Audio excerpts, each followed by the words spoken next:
بسم اللہ الرحمن الرحیم۔ السلام علیکم ورحمۃ اللہ وبرکاتہ۔ عزیز طلبہ، آج معاشیات میں جو ہمارا ٹاپک ہے وہ ہے قانون تقلیل افادہ مختتم اور قانون مساوی افادہ مختتم کی عملی اہمیت، پریکٹیکل امپورٹنس۔ عزیز طلبہ، ان دونوں قوانین کو ہم پہلے ڈسکس کر چکے ہیں تفصیل کے ساتھ۔ آج ہم جسٹ ان کی جو پریکٹیکل جو امپورٹنس ہے، یعنی کہ عملی اہمیت جو ہے اس کو ڈسکس کریں گے۔ قانون تقلیل افادہ مختتم کو سب سے پہلے ہم ڈسکس کریں گے، اس کی ڈیفینیشن سے سٹارٹ کر لیتے ہیں۔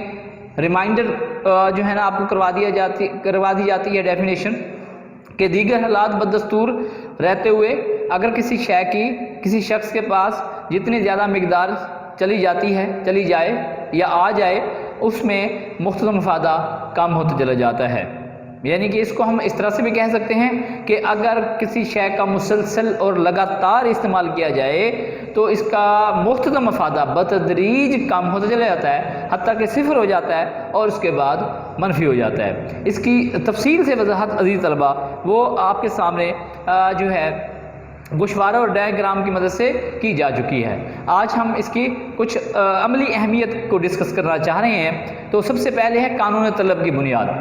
ہاں جی عزیز طلبہ، قانون طلب کیا ہے؟ قانون طلب یہ ہے کہ دیگر حالات بدستور رہتے ہوئے اگر کسی شے کی قیمت میں اضافہ ہوتا ہے تو اس کی طلب کم ہو جاتی ہے، اگر کسی شے کی قیمت میں کمی ہوتی ہے تو اس کی طلب میں اضافہ ہو جاتا ہے۔ تو یہ تو ہے قانون طلب۔ اب اس کی بنیاد کون فراہم کرتا ہے؟ قانون تقلیل افادہ مختتم۔ وہ کیسے عزیز طلبہ؟ وہ اس طرح سے کہ کیونکہ زائد اکائیاں، جب بھی کسی شخص کے پاس زائد اکائیاں آتی ہیں تو ان میں افادہ کم ہوتا چلا جاتا ہے، اس لیے وہ پہلی اکائی کے مقابلے میں اگلی اکائی کی کم قیمت دینے کو تیار ہوتا ہے۔ کیوں؟ کیونکہ افادے کے کم ہونے کی وجہ سے۔ تو یعنی کیا ہوتی ہے؟ قیمت کم ہو جاتی ہے، اشیاء بڑھتی جاتی ہیں، قدر جو ہے افادہ کم ہوتا ہے اور قیمت بھی کم ہوتی جاتی ہے۔ دوسرا نقطہ جو ہے اس کا عزیز طلبہ وہ ہے صارف کا مددگار۔ ہاں جی، صارف کون ہوتا ہے؟ اشیاء کو استعمال کرنے والا۔ اس کا مقصد کیا ہوتا ہے؟ جب وہ بازار میں اشیاء خرید رہا ہوتا ہے تو اس کا مقصد یہ ہوتا ہے کہ عزیز طلبہ کہ وہ زیادہ سے زیادہ افادہ والی اشیاء خریدے۔ اب بازار میں جب گیا ہوتا ہے تو اسی قانون پہ، کون سے قانون پہ؟ قانون تقلیل افادہ مختتم پر عمل پیرا ہوتا ہے کہ اس کے مائنڈ میں ہوتی ہے کہ ایک چیز کو کتنی مقدار میں خریدا جائے تاکہ افادہ جو ہے وہ کم نہ ہو۔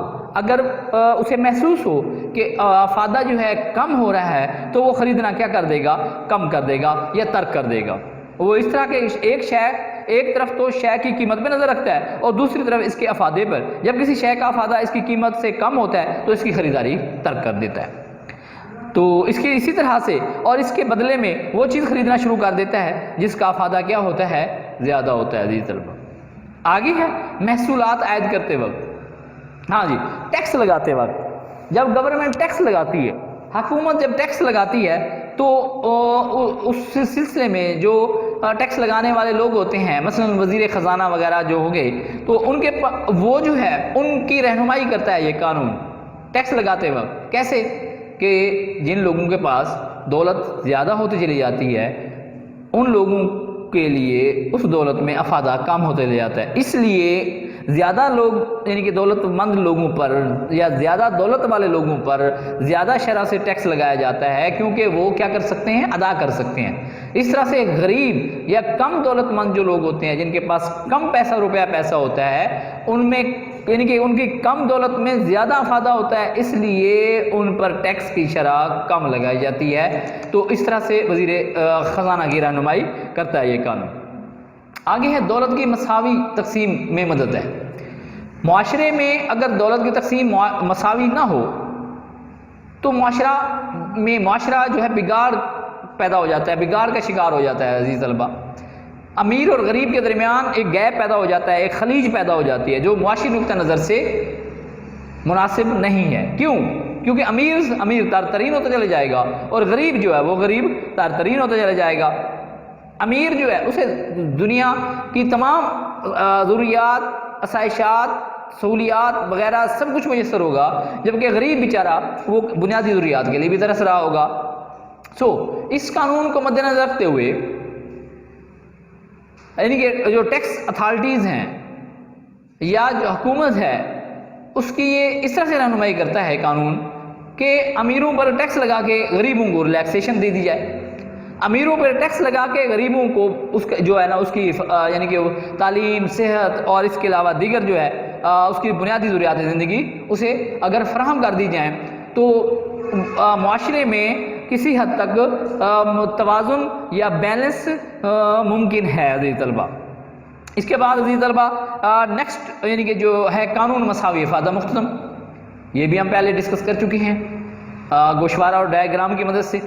ڈیفینیشن آج پھر میں دہرا دیتا ہوں کہ ایک صارف اپنے خرچ کو بدل بدل کر اس طرح سے ترتیب دیتا ہے کہ بازار میں وہ جتنی بھی چیزیں خریدتا ہے ان سب کے مختلف مفاد آپس میں کیا ہو جانے چاہیے، برابر ہو جانے چاہیے۔ اسی صورت میں یعنی کہ کس صورت میں، جب تمام اشیاء کے مختلف مفاد آپس میں برابر ہو جائیں تو اس وقت وہ مختلف یعنی کہ اس کا جو افادہ ہے وہ زیادہ سے زیادہ حاصل کر رہا ہوتا ہے۔ عملی اہمیت کے نکات ہیں عزیز طلبہ، اس کے عملی اہمیت کے جو ہے سب سے پہلے کیا ہے کہ وزیر خزانہ کی رہنمائی۔ وزیر خزانہ بجٹ بناتا ہے، بجٹ پیش کرتا ہے، بجٹ بناتا ہے، ٹیکس عائد کرتا ہے، حکومت کے لیے ریونیو اکٹھا کرتا ہے، حکومت کو چلاتا ہے۔ یوں سمجھیں جیسے کہ ہمارے گھر میں یعنی کہ جو چلتا ہے نا آمدنی اور خرچ کے حساب سے، اسی طرح سے ایک ملک بھی ایسے ہی چلتا ہے۔ حکومت پہلے آمدنی اکٹھا کرتی ہے اور پھر اس کے مطابق خرچ ایڈجسٹ کرتی ہے۔ آمدنی کہاں سے اکٹھا کرتی ہے عزیز طلبہ؟ ٹیکس کے ذریعے، اور ٹیکس کون لگاتا ہے؟ وزیر خزانہ۔ اب جب بجٹ بنایا جاتا ہے ان میں یہ جو ہے نئے ٹیکس لگائے جاتے ہیں یا پہلے سے موجود ٹیکسوں کی شرح میں اضافہ کر دیا جاتا ہے، تو ملک کے وزیر خزانہ کو بجٹ تیار کرتے وقت وہ کہتے ہیں کہ یہ اس کے مائنڈ میں یہ چیز ہوتی ہے کہ اس نے بہت سارے اخراجات کو وہ کیا کرنا ہے، پورا کرنا ہے، اور اس کے لیے اسے آمدنی اکٹھی کرنی ہے۔ اس کے لیے وہ لوگوں پر اور اشیاء وغیرہ پہ کیا کرتا ہے، ٹیکس لگاتا ہے۔ اس موقع پہ وزیر خزانہ اگر اصول مساوات کو سامنے رکھ کر، ایکویلٹی کو سامنے رکھتے ہوئے ٹیکس عائد کرتا ہے تو اس کا بوجھ جو ہے لوگ محسوس نہیں کرتے۔ مساوی یا ہم یوں کہہ لیں اصول مساوات کیا ہوگا؟ امیروں پہ زیادہ ٹیکس اور غریبوں پہ کم ٹیکس لگایا جائے، یعنی کہ جو لگژریز چیزیں ہوتی ہیں، اشیاء تعیش میں آتی ہیں عزیز طلبہ، اگر ان پہ زیادہ ٹیکس لگایا جائے، یعنی کہ مہنگی گاڑیاں، مہنگی کارز وغیرہ جو ہیں جو نا اے سی ہو گئے، اسی طرح سے وہ لگژریز چیزیں جو ہیں قالین وغیرہ، تو ان پہ اگر زیادہ ٹیکس لگا دیا جائے تو وہ امیر لوگ خریدتے ہیں، وہ ٹیکس ادا کرنے کی صلاحیت رکھتے ہیں، جبکہ غریبوں کو ان کی جو ہے نا اس چیز سے چھوٹ دے دی جائے، اور غریبوں کو بلکہ سہولت دے دی جائے، غریبوں کو کی فلاح و بہبود کے لیے ہیلپ آؤٹ کی جائے۔ کیسے؟ تعلیم میں، صحت میں، بچوں کے یعنی کہ جو ہے نا تعلیم و تربیت میں ہیلپ آؤٹ کر دی جائے، روزگار میں یعنی کہ فراہم کر دیا جائے۔ اس طرح سے یہ اصول مساوات کو کہیں کسی حد تک پورا کرنے کے لیے قانون مساوی افادہ مختتم وزیر خزانہ کی رہنمائی کرتا ہے عزیز طلبہ۔ اسی طرح سے صارفین کی رہنمائی ہے۔ صارف، ہاں جی، استعمال کنندہ، اشیاء کو استعمال کرنے والا۔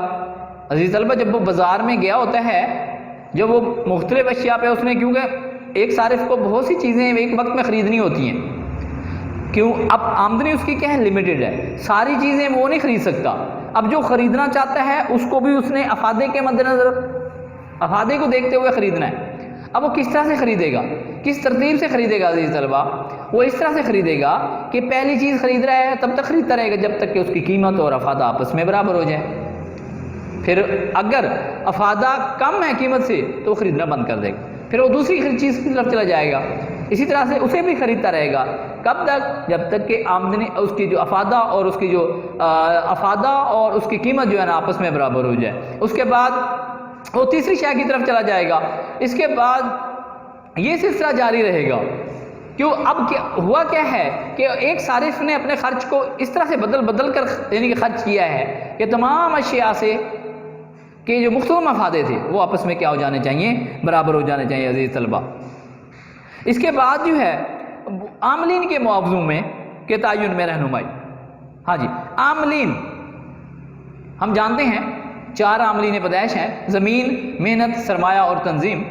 یہ پیدائش دولت میں بنیادی کردار ادا کرتے ہیں. ان کے بغیر پیدائش دولت کا جو عمل ہے وہ نامکمل ہے. اب جب یہ چیزیں پیدا کرتے ہیں تو ان کو معاوضے بھی چاہیے ہوتے ہیں. ان کو معاوضے کیسے ملنے چاہیے؟ اس کا جو حل ہے وہ قانون مساوی افادہ مختتم فراہم کرتا ہے. زمین کو لگان، محنت کو اجرت، سرمایہ کو سود اور تنظیم کا منافع.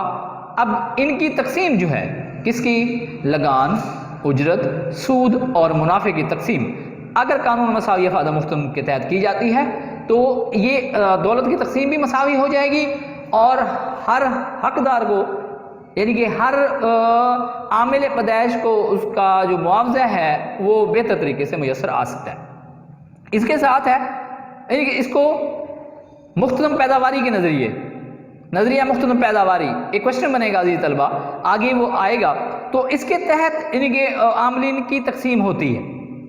نظریہ مختتم پیداوار یعنی ہر عامل پیدائش کو اس کا رائٹ، اس کا حق جو ہے اس کی پیداوار کے مطابق اس کو حق دینا. اس کے بعد ہے عزیز طلبہ آجروں کی رہنمائی. آجر انٹرپرینور چیزیں پیدا کرتے ہیں. اب ان کے نزدیک سب سے اہم بات یہ ہوتی ہے کہ وہ زیادہ سے زیادہ منافع لیں. اب زیادہ سے زیادہ منافع حاصل کرنے کے لیے وہ کیا کرتے ہیں؟ خرچ کو کم سے کم کرنے کے اصول پر وہ یعنی کہ جو ہے نا اصول پر قائم رہتے ہیں. خرچ کو کم کرتے ہیں. اگر خرچ کو کم کریں گے، پیداوار بڑھائیں گے تو منافع کا جو مارجن ہے وہ بھی عزیز طلبہ کیا ہوتا جائے گا؟ بڑھتا چلا جائے گا، زیادہ ہوتا چلا جائے گا. تو اس مقصد کے لیے وہ مختلف عوامل کی مختلف پیداوار پر نظر رکھتے ہیں اور کوشش کرتے ہیں کہ ہر عامل پیدائش کی مختلف مادی پیداوار آپس میں کیا ہو جانی چاہیے؟ برابر ہو جانی چاہیے. لاسٹ ٹاپک عزیز طلبہ اس کا زیادہ سے زیادہ معاشرتی بہبود ہے. حکومت اپنے اخراجات کے سلسلے میں اس قانون پر عمل پیرا ہوتی ہے تاکہ ان سے زیادہ سے زیادہ معاشرتی بہبود حاصل کی جا سکے. مثلا اسکول، ہاسپٹلس، پارکس وغیرہ، ڈسپینسریز وغیرہ یہ غریب لوگوں کے لیے بنائے جائیں تاکہ انہیں تعلیم، صحت کی بہتر سہولیات میسر آ سکیں. بس ہم کہہ سکتے ہیں کہ قانون مساوی افادہ مختتم کا اطلاق نہ صرف مخصوص طبقے بلکہ پورے معاشرے پہ ہوتا ہے، پورے معاشرے کی فلاح بہبود پہ ہوتا ہے. اس کا تعلق کیونکہ صرف دولت ہو یا پیدائش دولت ہو سے ہے، عاملین کے معاوضوں سے ہو یا ٹیکسوں کی تقسیم یا عوامی فلاح بہبود سے. تو قانون مساوی افادہ مختتم انتہائی اہم کردار ادا کرتا ہے عزیز طلبہ. یہ ہمارا آج کا ٹاپک تھا جس کو ہم نے ڈسکس کیا ہے. انشاءاللہ تعالی نیکسٹ ٹاپک کے ساتھ آپ کی خدمت میں پھر حاضر ہوں گے. اللہ تعالیٰ آپ کا حامی و ناصر ہو.